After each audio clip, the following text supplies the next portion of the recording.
So today I'm going to talk about Azerbaijan, which is a fantastic case study for liberation technology and internet freedom. I was in Azerbaijan for a few weeks in November, and I've been researching it for, it's 2013 now, so for about 15 years working in the region.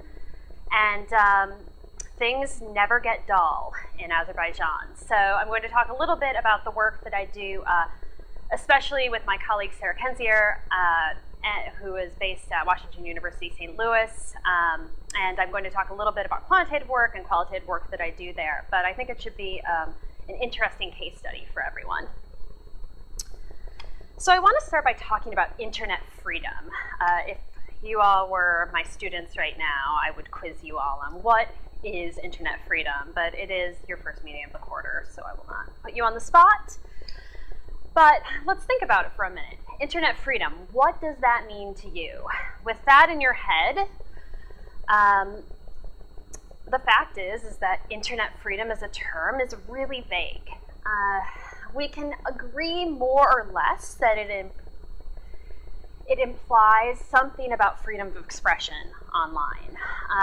But what it means really depends on the people. For some, it means freedom from censorship or surveillance. For others, the term implies the SOPA and PIPA debates of last year. There's an internet freedom team that's led up by the Reddit founder, Alexis Ohanian. And when I saw it, I thought, oh, great, I'm going to look into this. And what he and his group meant by internet freedom was certainly not what I meant by internet freedom.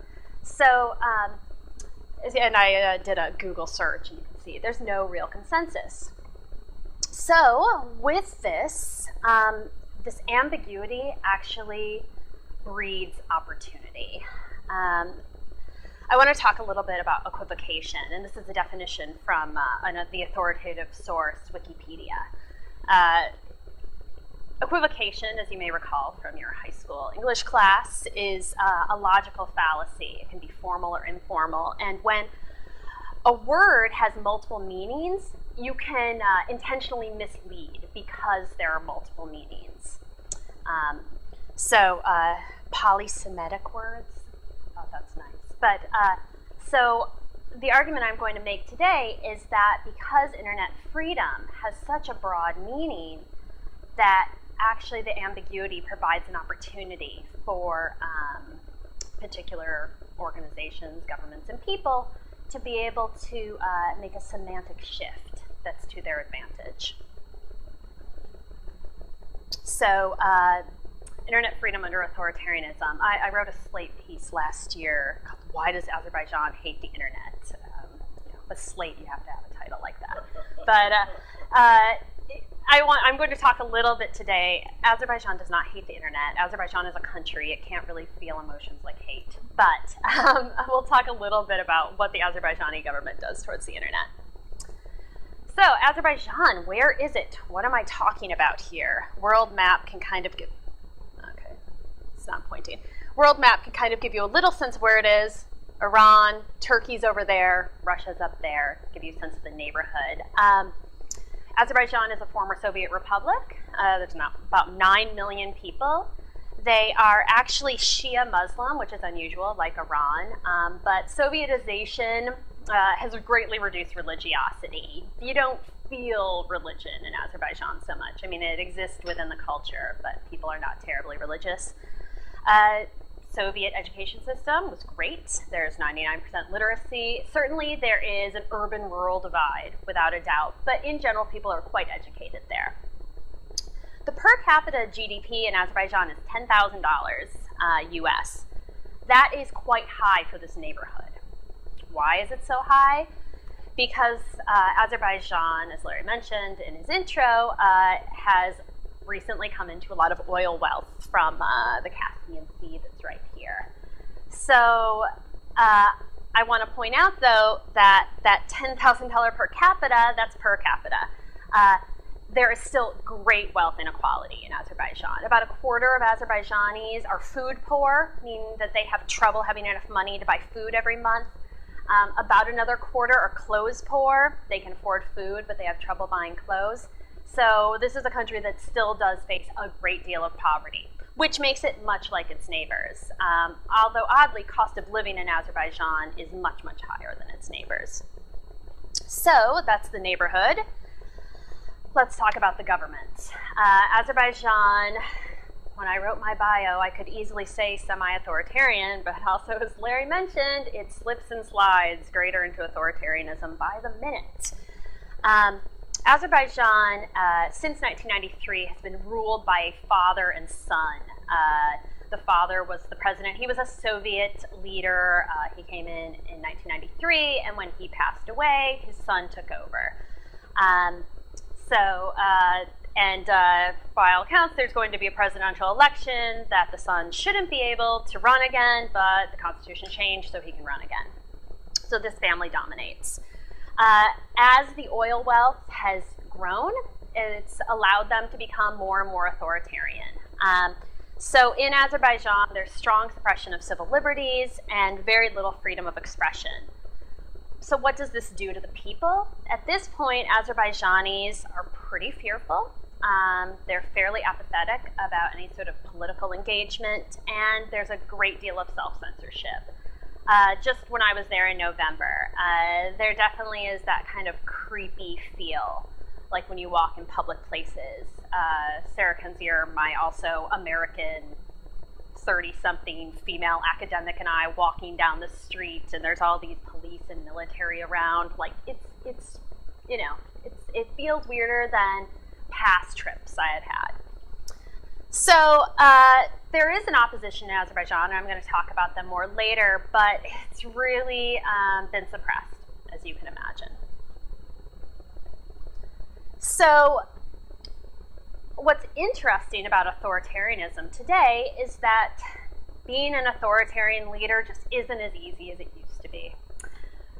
It's unfortunate for if you're an authoritarian leader. 30 years ago, the Soviet Union existed and could prop up authoritarian leaders. Also, a big change has happened in the last 15 or 20 years in that democracy promotion has become an industry. There are numerous international groups, human rights groups, freedom of expression groups that keep tabs on levels of democracy and dictatorship. There's indices that come out all the time. That, in addition to the internet allowing for greater surveillance of what's going on in other countries and for people in those countries to potentially let it be known what's going on, it's a little bit harder to be a dictator than it was 30 years ago. As a result of this, many authoritarian leaders have started making things a little bit less obvious. So, for example, instead of having 99% of a stolen election, 77% of the votes were for the winning party. They tip their hat to democracy. They sign human rights legislation. But really, this is entirely a performance, okay? I could go on and on about how the international community buys it, and it's complex, but this whole performance of democratic attitudes is going to speak to what I'm talking about for the rest of this. Yes, yeah, that's sort of my conclusion. This is the key problem. So, the Azerbaijani government does care about its global image a little bit. So Azerbaijan really likes to do things like Azerbaijan as a country puts its bid in for things like the Olympics. Azerbaijan won Eurovision 2 years ago. If you're not familiar, it's sort of like American Idol for Europe, but a lot more fun. And hosting it was like a great honor for them. They put in bids for the World Cup, these sort of things, because it's really important for them to show their people that they're important. But if anybody here watched Eurovision, it's not just me that enjoys it. It was basically a PR campaign for Azerbaijan. It was really, for us foreigners watching, it was sort of embarrassing. But this is an example of a photo from a telecom conference that went on in November, and you can see, there's photo ops and things, so they do care. But this is really important for the internal audience, okay, and a little bit important for the foreign audience. So why does Azerbaijan hate the internet? This has been the core of my work with Sarah Kenzier for the last 2 years or so, talking about what this means for Azerbaijan. So the internet, in terms of a platform, is a place where content that the state doesn't have control over can be generated, created, shared, right? So this is really frightening to the Azerbaijani government because it maintains its power through stability and consistency. They control all the media, for example. So the internet is very frightening to them. So Azerbaijan and a lot of its post-Soviet neighbors really view the internet as their sovereign territory, more or less. Whereas we here in the U.S. sort of have this more idea, like the internet is, this sort of wild west. For them, no, they see it, and you can see it reflected in their laws as a piece of Azerbaijan. Even I saw today that they're changing the way that you register a .az domain. Before, you had to physically go to an office, and you have to be a citizen. They really see it as part of them. So because of this, they feel completely at liberty, ironically, to curtail any sort of discussion of national issues. So Azerbaijan is a really unique case for the way that it regulates the internet and controls internet content. So what Azerbaijan does, that I'll get into in a minute, is that it allows the internet to be open, more or less, but instead of filtering and censoring, but yet they have other ways of controlling. What this allows the Azerbaijani government to do is say that there is internet freedom in Azerbaijan, when it's obvious that there is not. So by electing to use the strictest meaning of the term internet freedom, Azerbaijan is more or less getting away with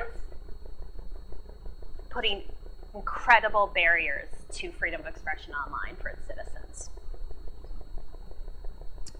So I want to give some examples of use of equivocation that popped up in the Azerbaijani media. I'm going to give media examples, but I can tell you, I lived in DC up until July. This happens anytime that an Azerbaijani public official comes up. It was like something clicked for them earlier this year, and they realized they could do this. So in January of last year, the president made a statement in the press that Azerbaijan supports freedom of speech and freedom of information. It has a democratic society, and we need to further reinforce democratic foundation. Unrestricted access to the internet and freedom of speech naturally go hand in hand. Okay? And then, I should mention before I go to that, in November, the Internet Governance Forum was held in Azerbaijan. That's why I went in November. And the Internet Governance Forum is a UN event where people get together and talk about internet governance. So, of course, the president and all these spokespeople were giving a lot of speeches and talking to the press about this. So this was really when everything, they came out every day saying these things. So President Aliyev was supposed to come and give a keynote at the event. He didn't show. He went to a telecom conference instead. But the guy he sent came and made a statement that freedom of opinion and expression of the internet is a new opportunity by this global network. A spokesman said, the use of social networking websites is widespread in Azerbaijan, and these activities are not controlled by any agency. There's no interference or pressure to any sort of online activities. Okay? Again, these bloggers can express their thoughts very freely. This is evidence of freedom of the internet in our country. I have even more. So they said, this is the reconfirmation, having this IGF meeting of the importance attached to Azerbaijan to internet and free use of the internet. So then after the event, when all the foreigners left, a spokesman came out and said, all this stuff everyone's talking about, how there's no free internet in Azerbaijan, this is made up by these NGOs who are looking to write something. This is just absurd. And then Freedom House, an NGO that looks at freedom in the world, freedom of press, et cetera, came out with a report in December. And so they said, oh, these people, they are crazy. They're just trying to create a negative image of us. They should really be focusing on our issues with refugees from this war. So this happens all the time, over and over again.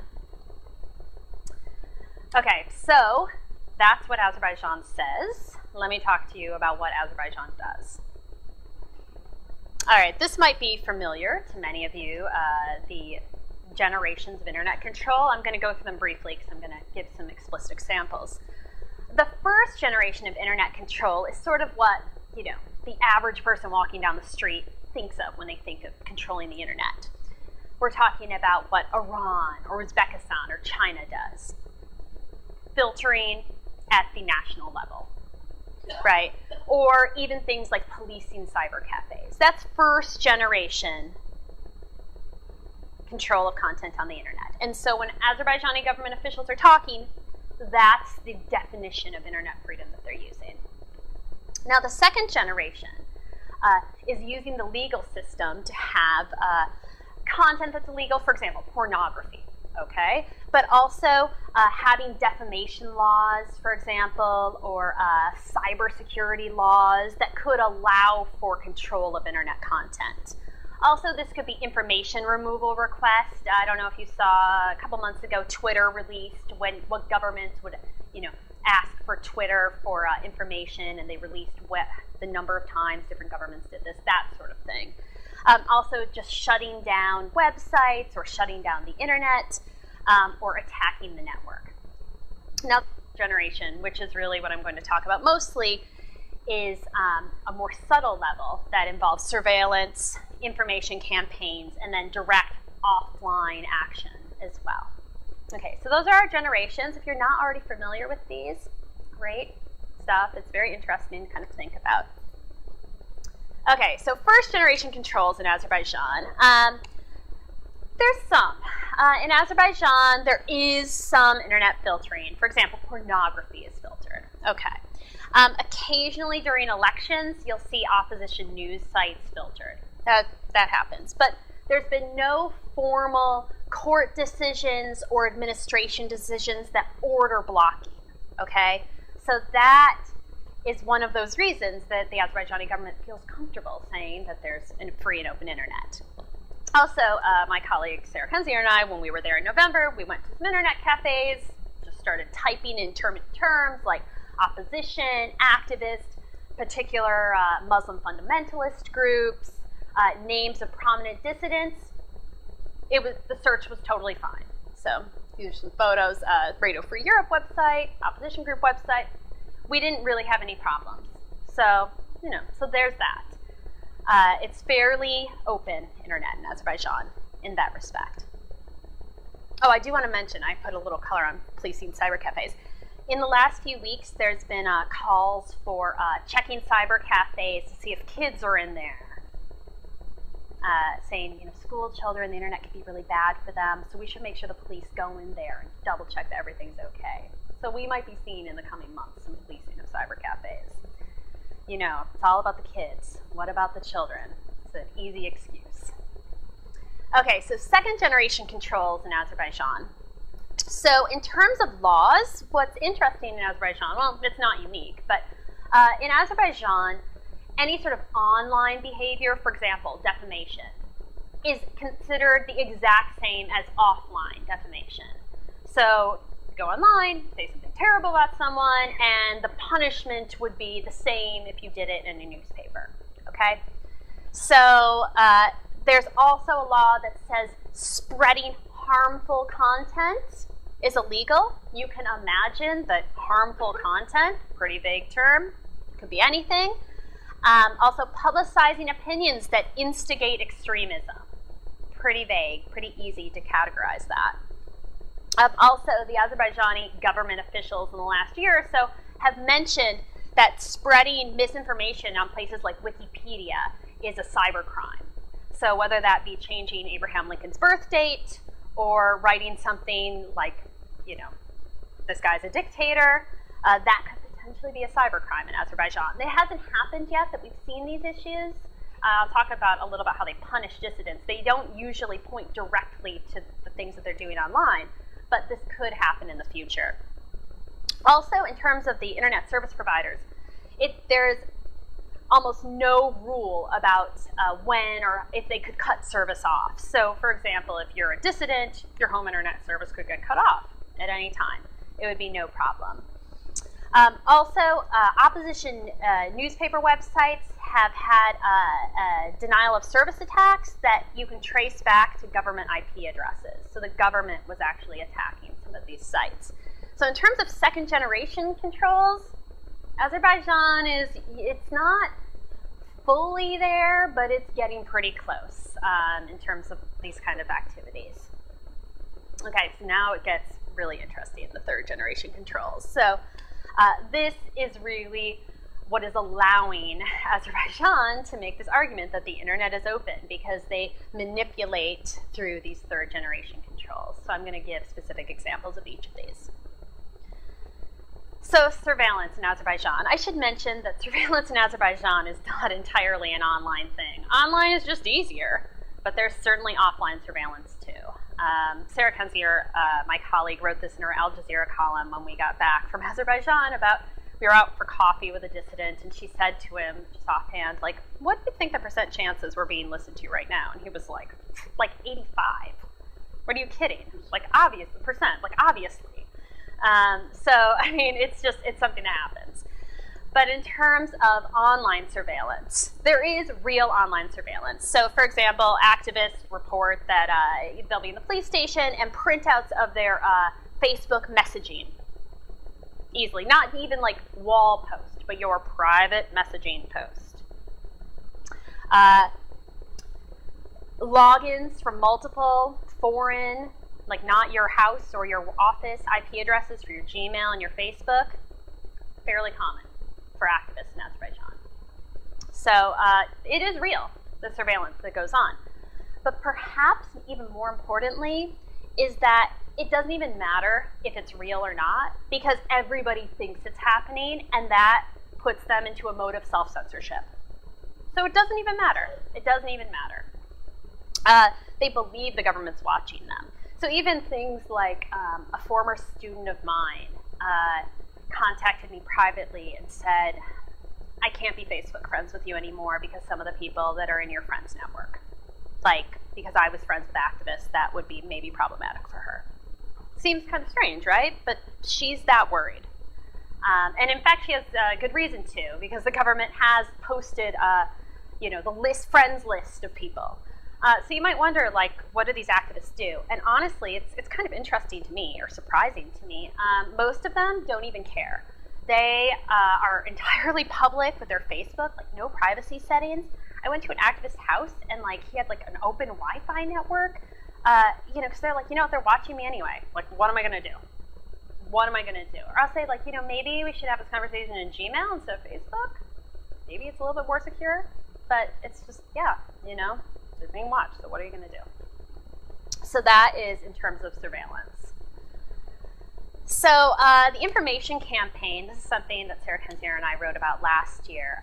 So the Azerbaijani government has a campaign against social media. Now, it's not totally obvious, and I will point out that the president of Azerbaijan, his children, his wife, they're really active on Facebook and Twitter and Instagram. That's like their new hot thing.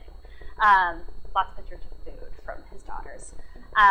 But even though they're engaging in that, there is an explicit campaign that is discouraging people from using social media. So Sarah Kenzier and I did a content analysis of all Azerbaijani media for a number of years, and it is very rare that any mention of social media has any sort of positive frame. It almost always has a negative frame. It's associated with mental illness, divorce, criminal incidents, sex trafficking, pedophilia. There's almost always stories about, this young girl who got on the internet and then some guy kidnapped her. You can see this example. Social networking users have mental problems, and this is the chief psychiatrist of the government. So you can imagine, I don't know, if you're parents of a 15-year-old girl in Azerbaijan and you hear this on the news every night, are you going to let your daughter get a Facebook account? I mean, this really works on people. So last year, an interesting twist in this is that pro-government youth were formally encouraged to get more active on social networking sites and explicitly to expose traitors. Latoya might see, she's live tweeting this. You might get some interesting replies on Twitter. They really get engaged. Like, I get in Twitter wars with these guys all the time. So it's really interesting that now they're kind of back. This is no like 50-cent army, but it's growing. Country, Uzbekistan, the daughter of the dictator in Uzbekistan, is really active on Twitter, and a lot of human rights people get in fights with her on Twitter all the time, and I did once, and I didn't realize there are thousands of people out there that come to her defense. They were saying horrible, disgusting things about myself and other female people that were interested in the region, terrible things, attacking us. What is going on here? And I guess it's just a way to demonstrate your loyalty. But this is kind of new, to have these armies attacking you. So watch out if you're tweeting about this. Although it can be kind of fun. So this is this campaign to discourage social media use. And I'm going to talk in a minute how this has actually affected penetration rates. So possibly the most serious of these is that online behaviors have very dire offline consequences. So I want to give you a couple cases that some of which you may have heard of, but I want to talk about how bloggers and journalists that write things online are seeing themselves going to jail. So who should I start with? I'll leave the saddest for last. Okay, these two guys, I can't point. These two guys you might have heard of, the donkey bloggers. Does that sound familiar to anybody? Okay. So these two guys, Adnan Hajizadeh and Amin Milli, were, in 2009, they made a parody video against the Azerbaijani government. It's pretty funny. Google it if you want. A couple weeks later, they were out to dinner and some thugs came and beat them up. They went to the nearest police station to report getting beaten up by thugs, and then they themselves were arrested. And they were sentenced to 2 years and 30 months in jail. So I will say both of them were pretty prominent youth activists previous to this, so it's not all that surprising. But they were one of the first cases internationally of bloggers being imprisoned, so it got really hot. Also, they speak perfect English, they're really nice. Like, it became a very big campaign. Amnesty International, President Obama, Secretary Clinton personally advocated for their release. Big deal. So they were released at the end of 2010, a little bit earlier of their sentence. But I've written about in the past how this really scared the activists in Azerbaijan, as you can imagine. Like, we might get thrown in jail. This is really not good. So what's kind of interesting about these guys now is that they're out of jail, they're still really involved activists. I mean, Millie, did he come for Freedom Fellows last year? For Freedom Fellows? No, okay. He's very involved, and I'll talk about this in a minute. So a similar case, Bakhtiar Hajiev was in 2011. He organized an online protest. Later that day, police showed up at his door and arrested him. So he got out last summer, coincidentally, 2 days before Secretary Hillary Clinton was coming to visit Azerbaijan. Yes? Crime is getting paid. Oh, so these guys were hooligans, which is generic Soviet term for nothing, and he was arrested for skipping out on military service, which wasn't really the case. Often these guys are brought under marijuana charges too. So it's, these fake charges. Now, one of the saddest cases is Khadija Ismaili. She is a journalist with Radio Free Europe, and she's been a very active journalist for many years. Earlier this year, she has a lot of stories against the president and his family. She's very active online. Earlier this year, she was in her apartment. Actually, she was in Amin Milli's apartment, but she was watching it for him when he was out of town. And it turned out that someone had a camera in her apartment and filmed her and her boyfriend having sex, and then put it on the internet to blackmail her against putting any crimes against the government. Now, in Azerbaijan, which is a pretty conservative culture, where women are not supposed to be having premarital sex, etc., this was very shameful. But instead of being blackmailed, she came out publicly about it, which is very brave of her. She actually won a Woman in Courage Award earlier this year for this. But yeah, this is crazy that tape got online. I mean, who has access to put cameras in these rooms? You know, in someone's apartment. So she is not stopping, though. She is still a very active journalist. I would really suggest following her on Twitter. She's great. Great work. So to give you these examples, there's many more, but this is the sort of thing that can happen to people when they are going against the government online. Okay. So, can you have it both ways? Can you discourage free expression on the internet and also get the benefits of the internet, and you being the Azerbaijani government? Maybe.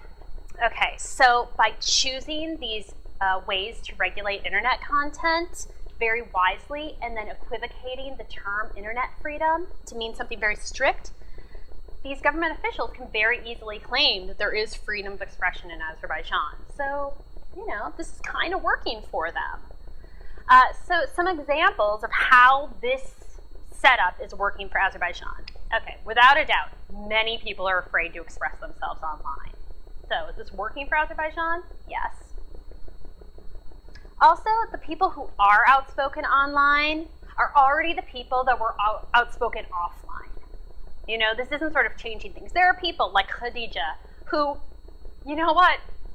She should just open her mouth because they're already watching her, they already hate her, so just do it, right? Why not? They're willing to take risk. They've already made that choice. As I mentioned earlier, this pro-government social media world is expanding. Also, there's not a lot of successful critiques of what they're doing. As Larry alluded to a minute ago, governments, like ours, want the oil to keep flowing. So what are you going to say? Also, I had it at an asterisk to this morning. What happens on Facebook in Azerbaijan tends to stay on Facebook. So I will say, the Azerbaijani opposition Facebook community is very busy. I can say easily, like 3/4 of my Facebook feed at any given time is Azerbaijani opposition. They are so busy on Facebook because you know what? Where else are they going to talk? 24/7. It goes on and on. So what's interesting, though, is it's, for the most part, all talk and no action. Now, I had to add an asterisk to this that check back with me in 3 days because something happened yesterday. Yesterday it came out that a soldier in the army was beaten to death by someone, by 15 potentially senior military officials. And the government lied and tried to cover it up and said that he had a heart condition. The family questioned it, and photographs came out of this young man's beating on the internet. And they're very graphic. Don't Google them. Not very happy. So, as you can imagine, this very active online activism community was really upset about this as an example of the worst of their government. Not to mention, I mean, like 40 or so other soldiers were killed this way last year. It's not good. But the photographs really pushed it through. So yesterday, these 3 young Azerbaijani activists made a Facebook event for a protest to be held this Saturday. And so it's like within 24 hours, check this out. We have, now it's more. I took this picture at like 11 this morning. I checked right before. It's like almost up to 12,000 people that say they're going. You can see, you know, about 3,000 maybes. And invited like 65K. That's a lot of people to go to this event. So, and this all happened, I mean, like I said, this was created like last night, late last night. So are the creators likely to be arrested? This is what was interesting. So guess what happened earlier this afternoon? One of the creators, the police showed up at his door, that of his family, and his extended family, and showed up at his door already. Now, what is also interesting is that as of this year, Azerbaijan has new fines for any sort of public gathering that isn't sanctioned by the government, that individuals can be fined $1,000 US, and the organizers of an activity can be fined $40,000. That's a lot of money. So this isn't going to go online until next week, right? Okay. So, like, these activists are going to the bank, getting their money out, putting it somewhere safe, right? Like, because the banks will very easily freeze their account if they know that they've been put in jail. So, I said what happens on Facebook stays on Facebook. Check back Saturday. But honestly, if you're really asking, especially with this new law, I don't think many people are going to go. So what does it mean that there's like 11,000 people that say they're going? But I don't think anyone's going to go. But that's pretty, I mean, it's not meaningless. It's not meaningless that this many people are putting on Facebook knowing the government can see that they're going to go. So stay tuned. I wish my talk was next week and I could tell you what happens. Okay, so some evidence that this is not working for Azerbaijan. Well, the opposition groups, their online stuff, that this protest I just showed you, they have a lot of people following them on Facebook. So, I don't know. Also, all of this does get them some access to foreigners and gaining some attention. I don't know if that does a lot of good, but, you know, if one of these guys goes to jail this weekend, you know, Amnesty might tweet about it. Maybe that'll help. So, some answers to this, is it working for Azerbaijan? Maybe. You know, if the goal is to look modern, then maybe discouraging social media use, saying it has mental illness and etc., isn't really working for them. But I want to just talk a little about internet use statistics. Okay, so Azerbaijan, much richer than its neighbors, right? I want to show you right now. This is from late 2011, but trends in the new data, it looks about the same. Only about a quarter, that's the red line up there, whereas in the neighboring countries, which are much poorer, we're getting about 40% of people have ever been online. This is weekly or daily internet users, 30%, 28% in the neighboring countries. Only 13% in Azerbaijan. And as you can see, in 2009, none of these countries were all that different. So you see tremendous growth in internet use in the neighboring countries, right? And I can tell you for sure, this isn't about telecom regulations. This isn't about, like I said, these people are way poorer than Azerbaijan. Just to show you, 2009, 2010, 2011, the gray is never use the internet. You can see there's not much growth. This growth is basically people that didn't use it that much popping into the using it more category. Compared to the neighbors that are like seeing these tremendous growth rates, this is really weird. So maybe this anti-social media campaign is working for Azerbaijan by keeping people offline.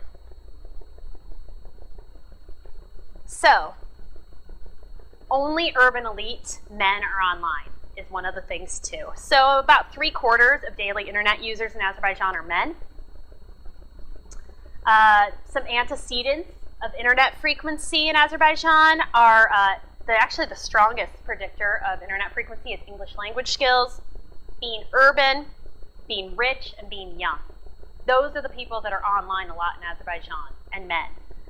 Even knowing what the internet is, not that surprising. Less educated, more rural, older people. Okay, not that surprising, but I can tell you, compared to the neighbors, this is stark. So, I'd argue that this keeping people off the internet thing is working for Azerbaijan because it really doesn't care that much about non-urban, non-elite women anyway. Just briefly, percentage of users, I just want to point out, only 7% of Azerbaijanis are on Facebook. The determinants of that are youth, urbanness, and education, and gender.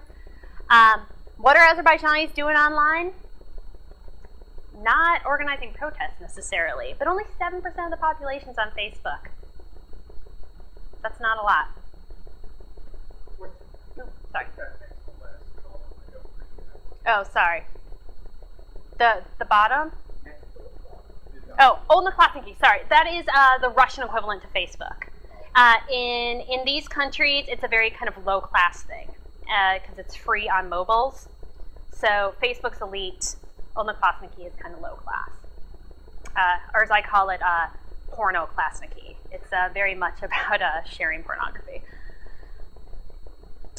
So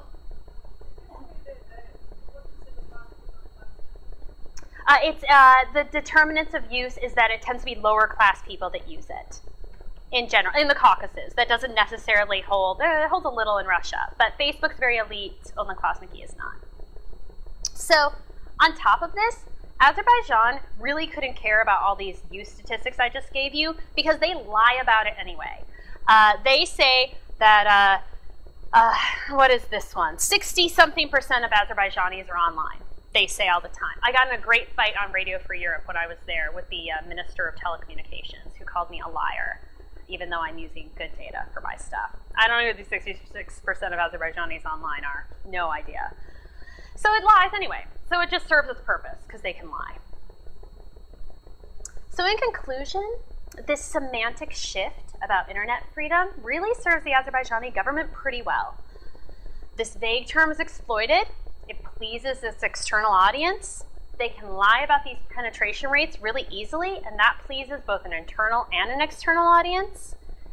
And the second and third generation internet content controls allows the Azerbaijani government to control what people are talking about online and discourage dissent anyway.